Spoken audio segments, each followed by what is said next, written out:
मेरी एक बहुत इच्छा थी कि अवश्य शिल प्रभुपाद जी के मंदिर विद्यालय की तरह तो कार्य करते ही हैं, क्यों ना कोई विद्यालय मंदिर की तरह कार्य करे।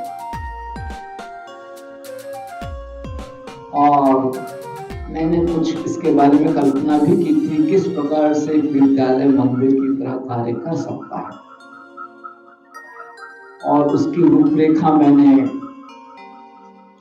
शिक्षिका श्वेता जी को बताई थी और उन्होंने उस रूपरेखा के आधार पर अपनी क्षमता अनुसार अच्छा प्रयास किया है और आज हम इस विद्यालय के प्रांगण में सुंदर मंदिर में भगवान का स्वागत कर पाते हैं।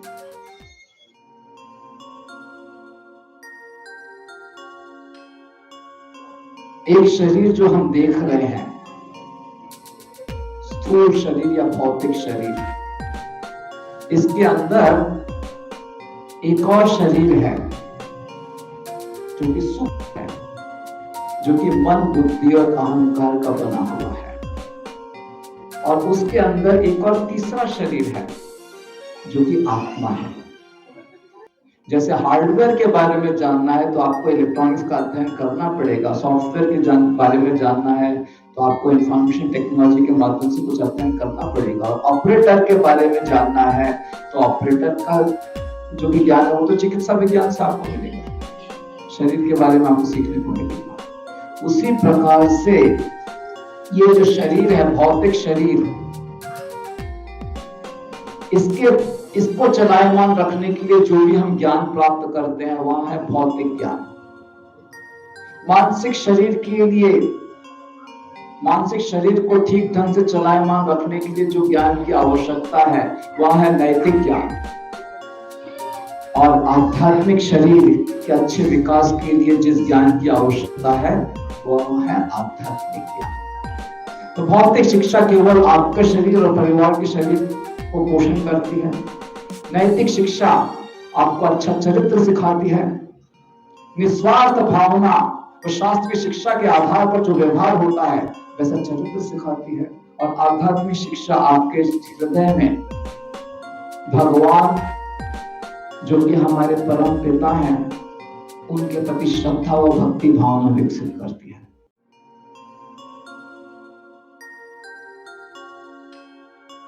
केवल भौतिक शिक्षा है तो आप शरीर का पोषण करोगे, तो शरीर का पोषण तो पशु पक्षी भी करते हैं। आप बहुत अच्छी शिक्षा प्राप्त करके, डिग्री प्राप्त करके पैसे कमाते हैं और वही खाना पीना सोना। और पशु कोई डिग्री नहीं प्राप्त करता है, कोई शिक्षा नहीं प्राप्त करता है, बस अपने पिता माता से सीख लेता है कि कैसे दाना इकट्ठा करना होता है या कैसे मांस भक्षण करना होता है, वो भी खाता पीता है। तो अंतर क्या रहा? आपने इतना 12-15 वर्ष की पढ़ाई करने के बाद वही काम किया और पशु बस माता पिता से सीखकर वही काम करता है। तो यदि केवल भौतिक शिक्षा है और नैतिक शिक्षा और आध्यात्मिक शिक्षा का अभाव है तो केवल आप मनुष्यों को सोफिस्टिकेटेड एनिमल, या मैं कहूंगा कि शिक्षित पशु बना रहे हो। यदि केवल भौतिक शिक्षा है, नैतिक शिक्षा और आध्यात्मिक शिक्षा का अभाव है तो आप केवल मनुष्यों को शिक्षित पशु बना रहे हो बस। यदि आप उनको वास्तव में मनुष्य के रूप में देखना चाहते हो तो नैतिक शिक्षा होनी ही चाहिए।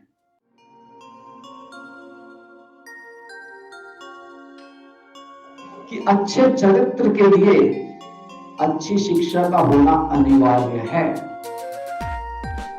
बिना शिक्षा के आप अच्छा चरित्र विकसित कर ही नहीं पाओगे। कि जब तक आपका अच्छा चरित्र नहीं होगा आप प्रेम को दर्शा नहीं पाओगे। कैकेयी का चरित्र अच्छा नहीं था इसलिए वहां श्री राम के प्रति प्रेम दर्शा नहीं पाई। तो प्रेम दर्शाने के लिए आपके अच्छे चरित्र की आवश्यकता है। और जब प्रेम व्यवहार होगा तो आप अपने जीवन में प्रसन्न रह सकते हो, अन्यथा नहीं। तो क्योंकि प्रहलाद को इतनी अच्छी शिक्षा प्राप्त हुई थी नारद मुनि से, इसलिए वे भले असुर पुत्र थे लेकिन फिर भी इतना अच्छा चरित्र विकसित कर सके। तो अच्छे चरित्र के लिए अच्छी शिक्षा होना अनिवार्य है, और जब अच्छा चरित्र होगा तब आप प्रेम व्यवहार ठीक ढंग से संपन्न कर सकते हो, और जब प्रेम का आदान प्रदान होगा तभी आप अपने जीवन में प्रसन्न रह पाओगे। और हर कोई इस संसार में प्रसन्न रहना चाहता ही है। तो यदि हम जीवन में खुश रहना चाहते हैं, प्रसन्न रहना चाहते हैं, तो उसकी जो जड़ है, मूल है, वह अच्छी शिक्षा में है।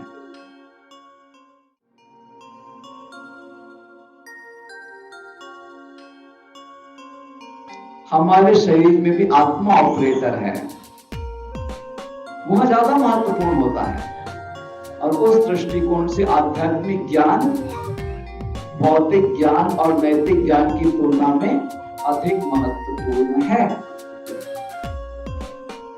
भौतिक ज्ञान से केवल आप अपने शरीर का पोषण कर सकते हो, नैतिक ज्ञान से आप अपने मानसिक शरीर का पोषण करके प्रसन्न रह सकते हो, संतुष्ट रह सकते हो। और आध्यात्मिक ज्ञान की आवश्यकता इसीलिए है क्योंकि इस संसार में जो हमारा जन्म मृत्यु का बंधन है वो केवल आध्यात्मिक ज्ञान के द्वारा ही काटा जा सकता है।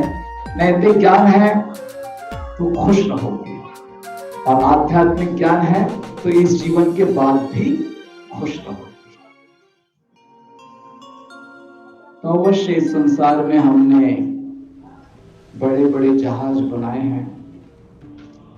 नितिन पांडे जी जहाज से सागर पार करते हैं, लेकिन उनके जहाज से केवल इस संसार का सागर ही पार होता है। लेकिन इस विद्यालय के प्रांगण से जो विद्या प्राप्त हो सकती है, उस आध्यात्मिक विद्या से भवसागर पार हो सकता है।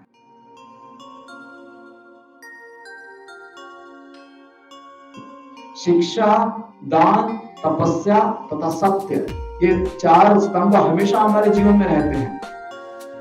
बस विद्यार्थी जीवन में शिक्षा पर अधिक बल है, पारिवारिक जीवन में दान पर अधिक बल है, निवृत्त जीवन में तपस्या पर अधिक बल है, और विरक्त जीवन में परम सत्य भगवान की प्राप्ति पर अधिक बल है।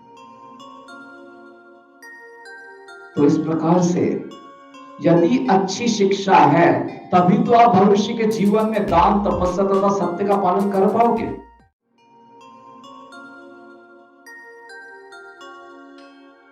अच्छी शिक्षा की परीक्षा यही है कि आपका चरित्र कैसा है। चाणक्य पंडित स्वयं कहते हैं, मात्रवत् परदारेषु परद्रव्येषु लोष्ट्रवत् आत्मवत् सर्वभूतेषु यह पश्यति स पंडितः।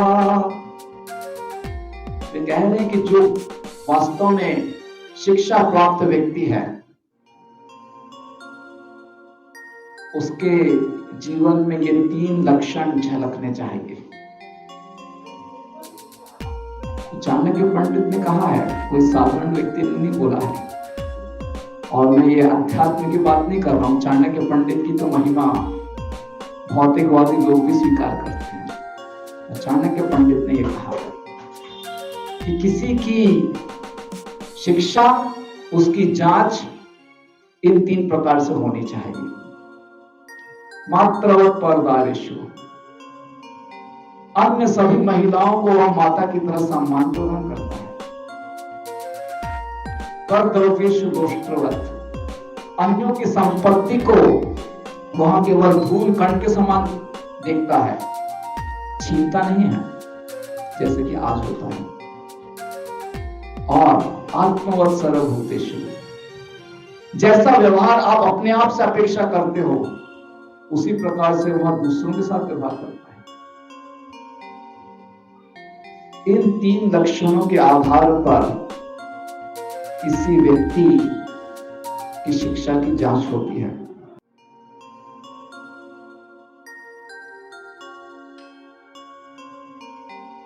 तो यहाँ मेरा विचार था, मेरा सपना था कि ऐसा कोई विद्यालय हो